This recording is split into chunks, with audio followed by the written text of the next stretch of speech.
بسم اللہ الرحمن الرحیم۔ آج انشاءاللہ رحمت کے عنوان سے گفتگو ہوگی کہ رمضان المبارک کا جو مہینہ ہے یہ رحمت کا مہینہ ہے، پورا مہینہ تو کس کس لحاظ سے رحمت ہے، اور پھر انشاءاللہ رحمت اللہ تبارک و تعالیٰ کی کیسے ملتی ہے، اس پر بھی گفتگو۔ رحمت کے حوالے سے گفتگو کرنے سے پہلے ایک بات عرض کروں جس کو ہمیشہ ہر بندے کو سامنے رکھنا چاہیے۔ اگر اس بات کو وہ سامنے نہیں رکھے گا تو پھر بدعمل ہو جائے گا یا بے عمل ہو جائے گا یا لاپرواہ گمراہ ہو جائے گا وغیرہ وغیرہ۔ وہ یہ ہے کہ جس طرح اللہ تبارک و تعالی رحمان ہے، رحیم ہے، مہربان ہے، شفقت فرماتا ہے، اسی طرح اللہ قہار ہے، جبار ہے، ناراض ہوتا ہے، سزا دیتا ہے، عقاب سے دوچار کرتا ہے، بعض صورتوں میں معاف بھی نہیں کرتا ہے۔ یہ بھی سامنے رہنا چاہیے، کیونکہ اگر یہ بات سامنے نہیں رہتی ہے تو انسان کیا کہتا ہے؟ اللہ بہت مہربان ہے، ارے ایسا کریے، ہاں گناہ تو ہو جاتے ہیں، اللہ معاف کرنے والا ہے۔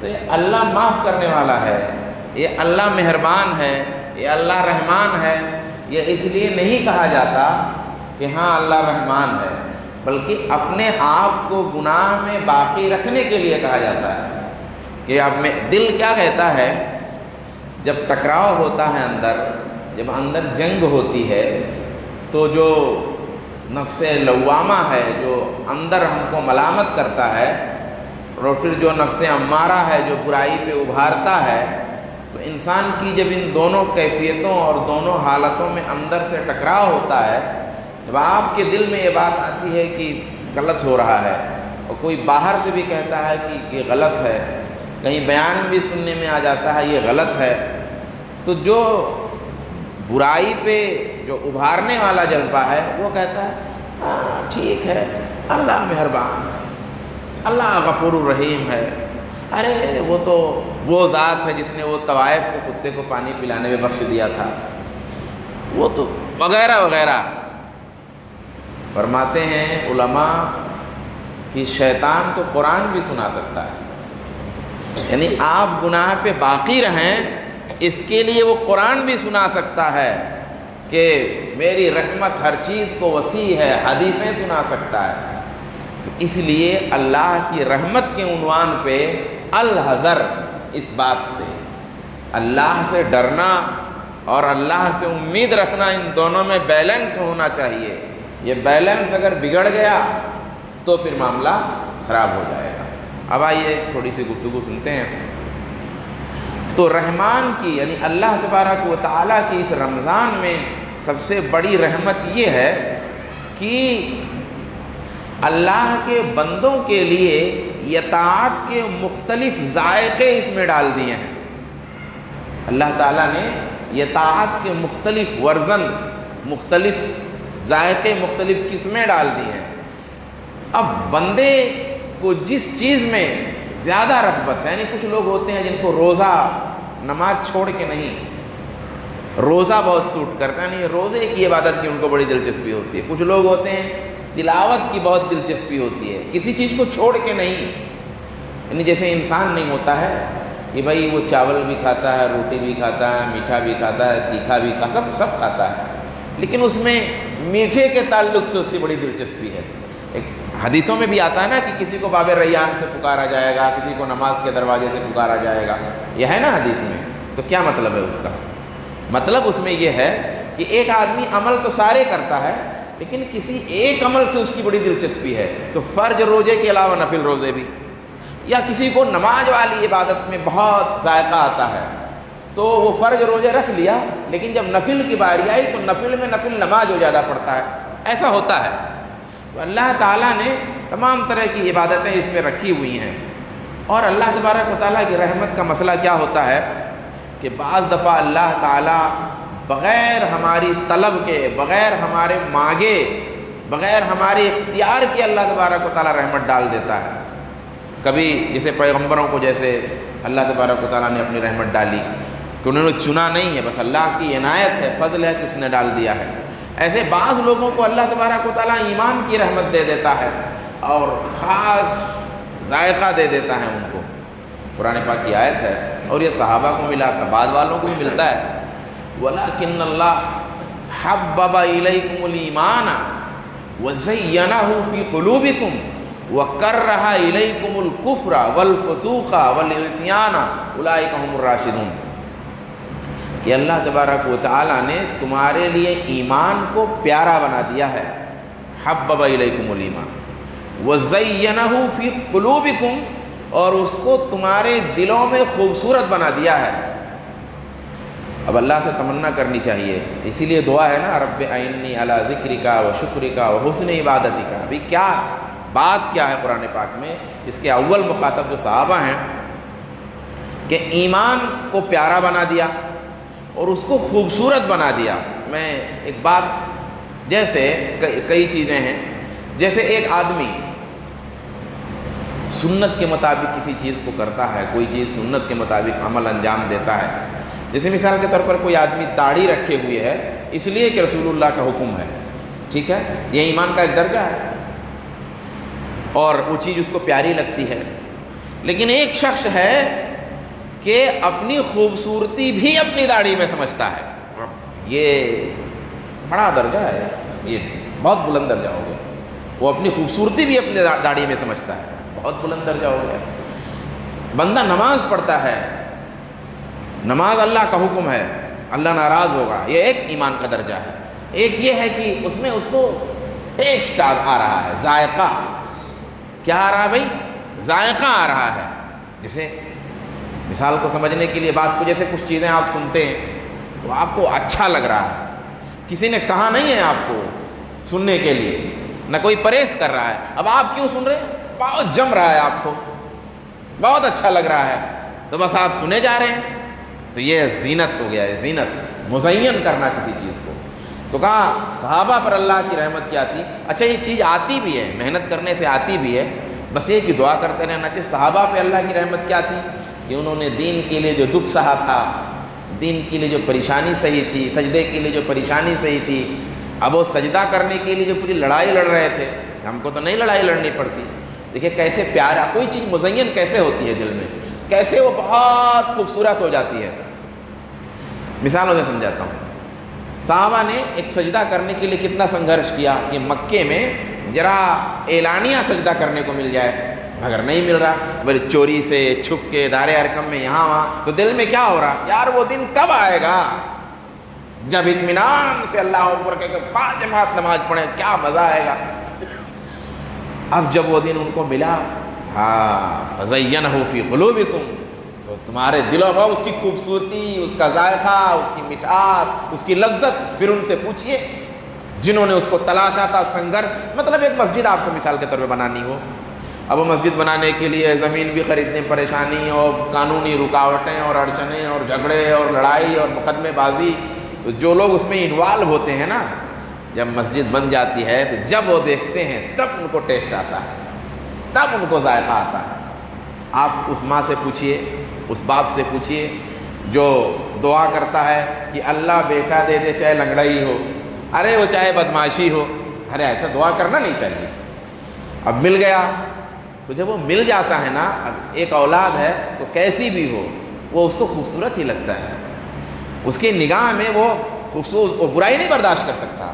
تو صحابہ کو کیا تھا، دین کی ایک ایک چیز خوبصورت بھی ہو گئی تھی، ان کے لیے پیاری ہو گئی تھی اور خوبصورت ہو گئی تھی. اب ذالک من فضل اللہ، یہ اللہ کا فضل ہے، یہ اس کا کرم ہے. اور برائی، میں برائی کی مثال دوں، کہا وَكَرَّهَ إِلَيْكُمُ الْكُفْرَ وَالْفُسُوقَ وَالْعِصْيَانَ، اے کفر سے لا حول ولا قوت، نفرت کیسی، جیسے ہم کو سور سے، کفر سے کیسی نفرت تھی ان کو، جیسے ہم کو سور سے. سمجھانے کے لیے بتا رہا ہوں کیسے.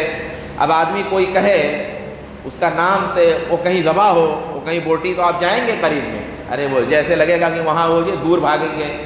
بلکہ ہمارے مسلمانوں میں کیا ہے کہ ایک بار اگر سور بول دیے 40 دن منہ ناپاک رہے گا. میں عام طور پہ اس پہ نکیر بھی نہیں کرتا. کوئی بولتا ہے تو کچھ نہیں بولتا ہوں, ہر جگہ فتویٰ نہیں دینا چاہیے. کوئی بولتا ہے 40 دن منہ ناپاک رہے گا, تو جب تک دیکھتا نہیں کہ اس کا کوئی نقصان ہو جائے گا اس کو, تب تک چپ رہتا ہوں, بولتا ہی نہیں ہوں کہ بھائی نہیں ہوگا ناپاک. کیوں؟ اس لیے تاکہ نفرت باقی رہے. دین جو ہے دیکھیے, کوئی بھی چیز جب تک آپ اس کے لیے اس کے مخالف سے نفرت نہیں رکھیں گے, قاعدے کی نفرت, اصول والی نفرت, تب تک جم کر کے وہ چیز آپ کو ٹھہرائے گی نہیں. تو صحابہ کو کیا تھا؟ کفر سے نفرت تھی, کفر سے گھن تھی. جیسے بدبو ایسے کر لیتے آپ, ویسے کفر, وہ والی نفرت تھی ان کو کفر سے. تو اللہ تبارک و تعالیٰ نے وہ نفرت ان کے دل میں ڈال دی. تو اب گناہ, زنا ہے, چوری ہے, شراب ہے, اس سے ان کو نفرت تھی, اور نفرت دل میں ایک دم اتری ہوئی نفرت. تو ہوتا کیا ہے اسے جانتے ہیں؟ برائی سے بچنا آسان ہو جاتا ہے. برائی سے بچنا, بھائی دل پسند ہی نہیں کر رہا اس کو, نفرت ہے. تو اب برائی سے کبھی شیطان چلی, کبھی غالب آ گیا, لیکن اس سے نفرت ہے. تو اللہ سے دعا کرنا چاہیے کہ اللہ تعالیٰ, اللہ کی رحمت یہ ہو جائے, اللہ کا کرم یہ ہو جائے کہ اللہ تعالیٰ بھلائیوں کو دل میں خوبصورت بنا دے اور پیارا بنا دے, اور برائیوں کو اللہ دل میں گھن اور گندگی والی نفرت جیسی بنا دے. یہ اللہ کا کرم ہوگا. یہ اللہ کا کرم ان کے صحابہ پہ تھا, کیونکہ انہوں نے اس کے لیے محنت کی تھی, تو یہ وہ چیز ہوئی تھی. تو اسی طریقے سے بعض لوگوں کو یہ بھی اللہ کا رحمت ہے کہ رمضان کے روزے رکھنے کی اللہ نے موقع دیا, اور رمضان کا مہینہ دیا, یہ بھی اس کی رحمت ہے. اب بہت ساری اس میں رحمتیں ہیں, وہ میں تھوڑا سا گنا کے بعد ختم کرتا ہوں, بقیہ بات انشاءاللہ کل. پہلی رحمت, مطلب ترتیب, یہ جو ترتیب بتا رہا ہوں یہ کوئی نمبرنگ نہیں ہے, بس یہ کہ میں پہلے بول رہا ہوں, شریعت میں نہیں کہ کوئی ایسی نمبرنگ ہے, یعنی میں اس بات کو پہلے بول رہا ہوں. تو پہلی بات یہ ہے کہ ہمیشہ کے روزے کا حکم نہیں دیا. نماز ہمیشہ کے لیے ہے, 5 وقت کی نماز ہمیشہ پڑھنی ہے, ہر حال میں پڑھنی ہے, اللہ ہے کہ کچھ مخصوص حالت ہے جس میں آدمی کا ہوش و حواس نہ رہے. لیکن روزہ ہمیشہ نہیں رکھنا ہے, یہ بھی اللہ کی رحمت ہے. جو اللہ نے انسان کو بنایا ہے نا, تو اس پورے اسٹرکچر کو اللہ جانتا ہے کہ وائرنگ جو کیے رہتا ہے نا, اس کو معلوم ہے کون سا وائر کہاں کیا ہے, اس کو کیسے کر دیں گے تو کیا ہو جائے گا. اور پوری وائرنگ ہماری اللہ نے کی ہے نا, تو اللہ کو معلوم ہے, تو اس لیے اس نے پورے ہمیشہ کا روزہ نہیں رکھا, سال میں ایک بار, مہینے کا. ایسے ہی مسافر سے اور مریض سے معاف کر دیا. ایسے ہی جو بوڑھے ہیں یا جن کو ہمیشہ کی بیماری ہے, ان کے لیے بھی درگزر کر دیا. رمضان کی رات میں جو دن میں منع ہے وہ سب رات میں جائز کر دیا. جو گناہ پچھلے ہیں ان کو معاف کر دیا, جو گناہ پچھلے ہیں ان کو معاف کر دیا. میں نے بتایا تھا کہ یہ جو تراویح کی نماز ہے, شاید نہیں بتایا ہوں, کہیں دوسری جگہ بتایا ہوں. جب لوگ بتاتے رہتے تو کنفیوز ہو جاتے کہاں بتائے, تو کہیں دوسری جگہ شاید بتایا کہ رمضان میں جو تراویح پڑھتے نا, تو تراویح میں تو بعض علماء کا یہ بھی کہنا ہے کہ من قام رمضان ایمانا و احتسابا غفر له ما تقدم من ذنبه کے بارے میں کہ کبیرہ بھی معاف ہو جاتے ہیں. یہ بعض بلکہ علامہ البانی کا تو یہی موقف ہے, بہرحال جمہور کا یہ موقف نہیں ہے, لیکن بہت سارے لوگوں نے یہ بات کہی ہے کہ اگر کوئی پورے ایمان, پوری یقین, پوری امید, پورے اخلاص, پوری بہترین طریقے سے اگر وہ پڑھتا ہے تو کبیرہ بھی معاف ہو جائے گا. مطلب اللہ سے امید کرنے میں کچھ برا نہیں ہے, الگ سے توبہ بھی کرتے رہیں, لیکن اگر اللہ سے اس کی امید کریں, اس پہ رک نہ جائیں توبہ سے. اگر ہم توبہ سے رک نہ جائیں, انفرادی اپنے کبیرہ گناہ کے توبہ سے اگر رک نہ جائیں, تو امید کرنے میں کچھ برا نہیں ہے, کیونکہ علماء نے بتایا ہے, کہا کہ اس میں کوئی شرط کیونکہ ہے ہی نہیں. لیکن چونکہ ایک اصول ہے کہ کبیرہ گناہ بغیر توبہ کے معاف نہیں ہوتے, اس لیے اکثر علماء یہ کہتے ہیں کہ بھئی کبیرہ کے لیے توبہ کرنا پڑے گا. تو یہ جو یعنی کیا نام ہے, پچھلے گناہ کی معافی ہے, یہ پچھلے گناہ معاف ہو جاتے ہیں. ایسے ہی یہ طاعت کو جماعت میں کر دیا ہے, یعنی یہ نہیں کر دیا کہ آپ الگ سے روزہ رکھنا, جماعت میں کر دیا تاکہ آسانی, یہ بھی رحمت ہے. ایسے ہی روزے کو بدن کی صفائی کا بھی سائڈ بنا دیا, یعنی ایک طرف تو عبادت کر رہے ہیں اور ایک طرف دنیا بھی, اور ربنا آتنا فی الدنیا حسنۃ وفی الآخرۃ حسنۃ, دنیا میں بھی اچھائی دے, آخرت میں بھی اچھائی دے. تو روزہ رکھ رہے ہیں اللہ کے لیے, اللہ کے ہاں اجر بن رہا ہے, اور دنیا میں اجر بن رہا ہے کہ بدن صاف ہو رہا ہے. مگر میں نے جو کل بتایا تھا کہ وہ اس سسٹم سے رہے گا تو صاف ہوگا. ایسے ہی شہوتوں سے بچاتا ہے روزہ، شہوتوں کو توڑتا ہے، ایسے ہی وقت کو لمٹ کر دیا ہے، صبح صادق سے لے کر کے غروب شمس تک، ایسا پورا 24 گھنٹہ نہیں کر دیا، یہ بھی ہے۔ اسی طریقے سے جنت کے دروازے کھولے، جہنم کے دروازے بند کیے، شیاطین کو قید کیا، سحری میں برکت کیا، سحری کو جائز کیا، مشروع کیا، ایسے لیلۃ القدر دیا۔ لیلۃ القدر تو بہت بڑی رحمت ہے نا، لیلۃ القدر دیا، اور ہر رات میں جہنم سے آزادی دیا، اور اعمال کا کئی گنا کر دیا۔ 70 گنا بولتے ہیں، لیکن 70 کا مطلب کہتے ہیں کہ اس سے بھی زیادہ اللہ تبارک ہزاروں گنا ہو سکتا ہے، یعنی نیکی ایک کیا اور اجر 1000 ہو گیا۔ تو یہ سب کیا ہے بھائی؟ یہ سب رحمت ہے۔ تو یہ سب رحمت ہے، تو اس کو آفر، جیسے آفر نہیں ہوتا کہ چیزوں کا تو لوٹ پڑتے لوگ، ایسے ماہ رمضان جو ہے عبادت کرنے والوں کے لیے، ایمان والوں کے لیے ایک آفر کا مہینہ ہے کہ جتنا بٹورنا ہے بٹور لو، سال بھر کا خرچہ بھی جمع کر سکتے ہیں فرائض کو پابندی کے ساتھ۔